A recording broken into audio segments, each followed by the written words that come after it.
here I'm back to the artifacts that are ivory and teeth and bones. So this is my go-to here. This was something my grandmother, when she went to Italy, she brought back. So Romulus and Remus and the she-wolf. And it is made of ivory, which is not something very common. You get, like, if you're going to buy stuff like this now, it might be made of resin, but this is ivory. And I guess what happened was, I guess it must have broken its ear off, and my mom tried to fix it with like a little piece of quartz. But you can see here, like when ivory gets old, or I mean not really old, but the color is slightly yellow compared to quartz. So when I'm trying to show the ivory I found, like anything like and people will say, oh, that's quartz. And yeah, so sometimes these things do kind of look quartz-ish like. But we also have a quartz mine. And this is quartz crystal. And I also found out that they are often chipped by the early natives. But it does have this kind of like grayish. I mean, you might get some of this yellowing from like maybe the dirt. But I just want you to see the difference here. And this is very brittle. Another thing that happens with ivory is you get a black light. I had better black light than this, but the kind of glow you get from it, and it's hard to photograph this, but it's almost like when it hits, it's very brilliant, almost like a green. Let's see if I can kind of change that. Like, you see the difference there? And now this here is bone, and I usually kind of get, it comes back to me as like kind of like an orangish purple. It's hard to actually pick up, but you can see how bright that is. So the piece that I have in question, what did I just do with it? Okay, here. Now this is going to be very old. This is a very old ivory. And it's like the edges, it'll have this brightness, this bright green color, and that's what I find a lot, like with some of these other items that are teeth. Like here's the sloth tooth. Now notice these areas that were scratched. The outside, now all these things, they differ from what I understand to find. So this is what I learned about ivory. An elephant ivory has the Schrager lines that go one direction, and the mammoth ivory has the cross-hatched Schrager lines. And also, like this one, let's zoom out here for a second. Imagine if you're looking straight at, like, this is the tusk. Yeah, that's a nice. So then you've got this kind of this bit of this line, this kind of crack that kind of goes around like the circumference. So imagine this being part of the tusk, like the tusk is like that, and it's slightly bending, which they do, and it's also a very nice medium for these early natives to carve. You can see, like, every time we might not recognize what the intent was, but it's like every time I turn it, something else pops up. And does that look kind of like a couple animals snuggling together there? Or you can kind of have a face looking to the right. And this one, you've got like, looks like an animal, like looking over its shoulder, kind of looks like there's a small animal right there looking up. Like, that's my mama. I don't know what kind of animal that is, but it's kind of neat. There's like an effigy face there. I know it's like, you just kind of look. I mean, we're talking about an animal that went extinct over 10,000 years ago. So don't expect the statue of David here. I mean, that's pretty impressive. In fact, I just found it walking down a trail. And yes, I can tell you the history of these areas pretty well. So, and even on this one, this I found in my backyard with some other bones. I mean, I'm intuitive, okay, so I see things. So you've got this cat head that's looking to the left, but then when you turn it this way, I like this game here. Can you count the mammoths? I see one mammoth here with its trunk sticking out. There's the other one. It's right there. You can kind of see its eye right there, but there's its body. You see it? And then the whole thing. Back, head, trunk. You see it? This has other things on it. This is the point, is that this is how we see this paleo art. And this is another, I found these things close to each other. This would be some kind of a sinus bone that was also carved into a mammoth head. And it's so cute. Look at the little eyes. I'm gonna go zoom in. I like this, how it even has the fingers on the end of the trunk.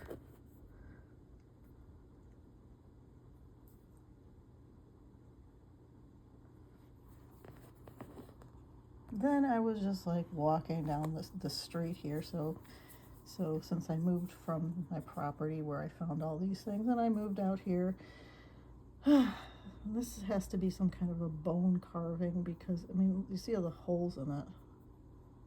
So it's a bit fossilized, but it's still nice. But you see that mammoth or mastodon, when you turn the rock side to side, the artifact, I should say.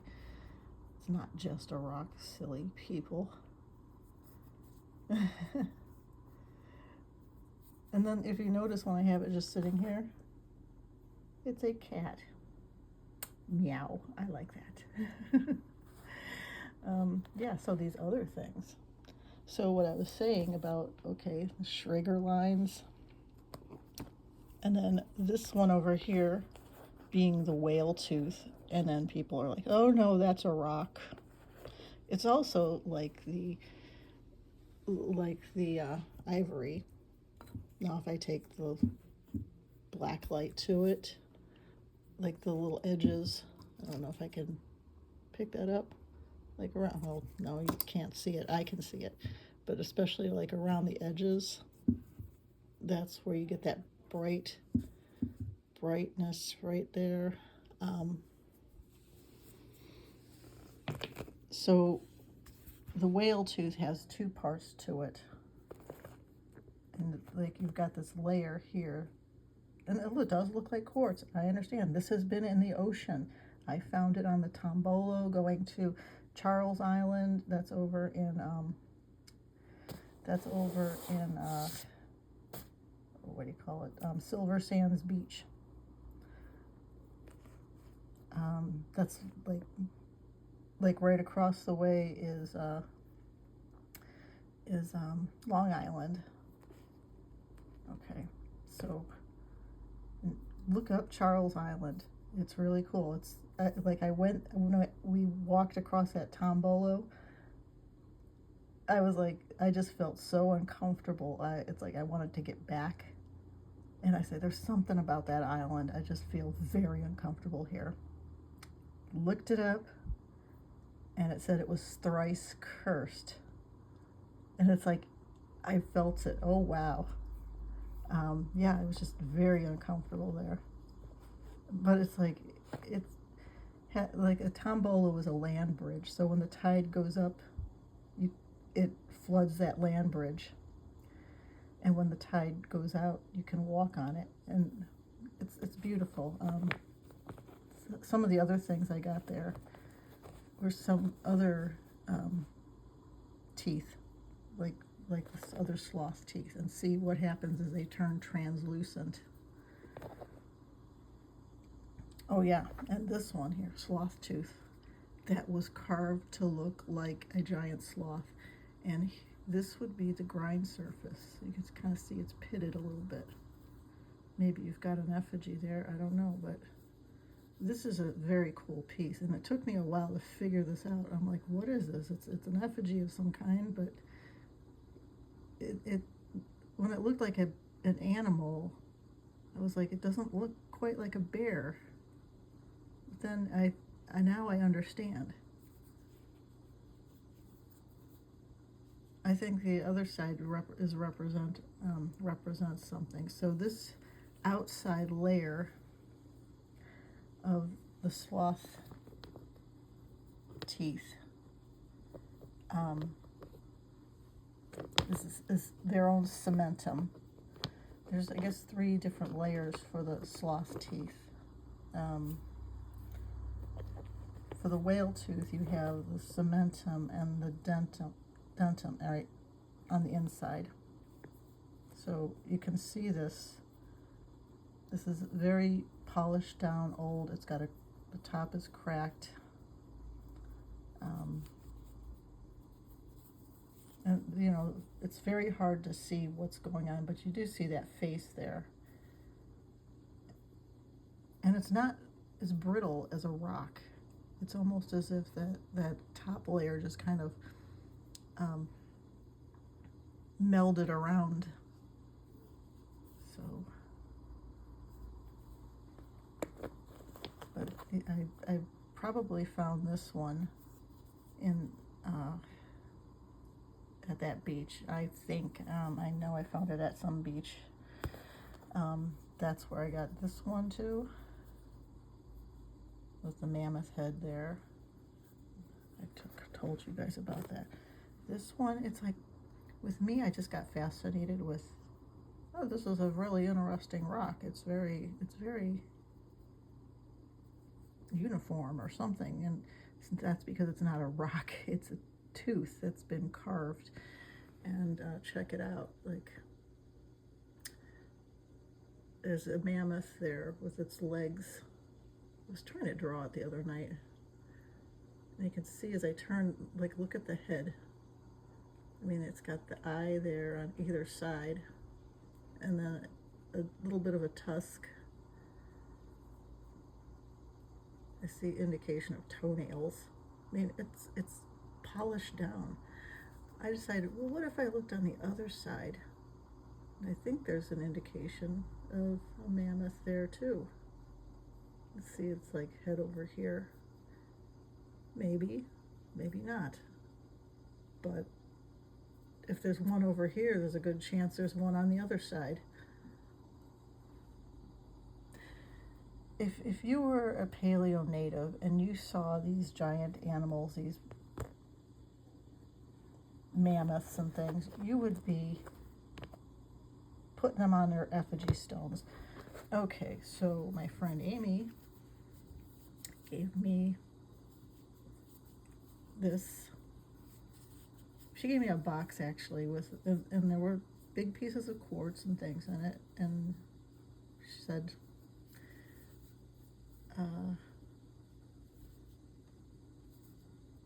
her, I guess, spirit guide wanted me to have them. I'm like, oh, okay, I need more rocks, right? But it's like I saw this and I was like, oh, this is what I love, because I'm holding I knew it was a tooth, because the part that you're seeing up here is the grind surface. So found out that elephants, they lose their teeth like 7 times throughout their lifespan. Now, similar to what would you have the Schrager lines in the tusk. The teeth has what's called Hunter Schrager bands. And so if I was to zoom into this, you're going to see like these kind of tiny, let's take the pen here, tiny lines. They're kind of like this. And this, it's kind of like these old teeth fossilize over time. And that's why they kind of appear to be like quartz. They're not going to stay the same. I mean, what happens to us? This is one if you go back and look in some of my videos, you'll see what I found this in my yard. I mean, this is pretty close to what it is, but you can still see it has tartar on it. This is a carnivore's teeth. There was another one by it. And this was a story that kind of freaked me out a bit because I think this animal offended the people and I think it kind of lost its life for doing that. But what happens if you take the enamel off of like a carnivore teeth or our teeth, you have the inner layer, the pulp chambers and all that, and this tooth was carved. You can see that animal head right there. It kind of looks like a big cat. I'm not sure what that is, but I'm assuming it was something like a dire wolf, just because this matches a canine. It's huge. Anyway, but I don't really know the whole story. If you looked at my other video, I explained this stone, and this was explaining. I'm not sure what it's made out of. It's probably, some kind of, maybe it's chipped rock. That's fine. We'll just go with that. But there's an animal here. So this is telling a story. There's the animal, and you can see his teeth. It's probably been hunted down, and there it is. Maybe its tongue is hanging out, going, it's like, blah, I'm dead.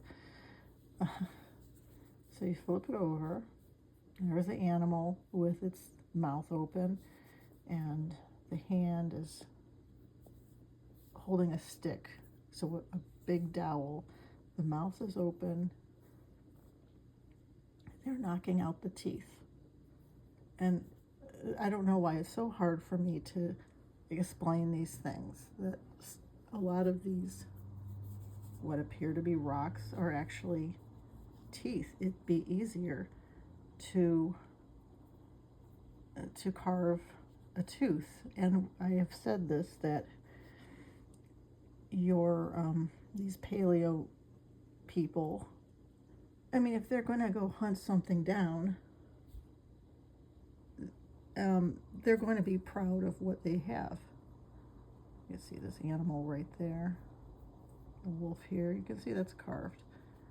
They're going to want mementos of their hunt. And sometimes they make good tools, but they also were artists. Maybe, like self-expression. This too is also a tooth. I didn't think so. I didn't even realize that at first when I picked it up, but how I figured that out is a lot of these sloth teeth. This was the factor, is that they lined up.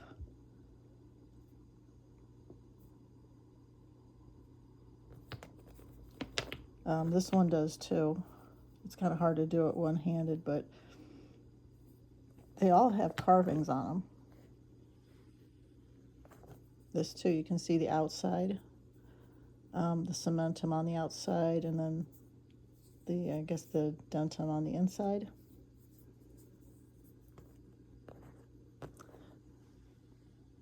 Well, I try to,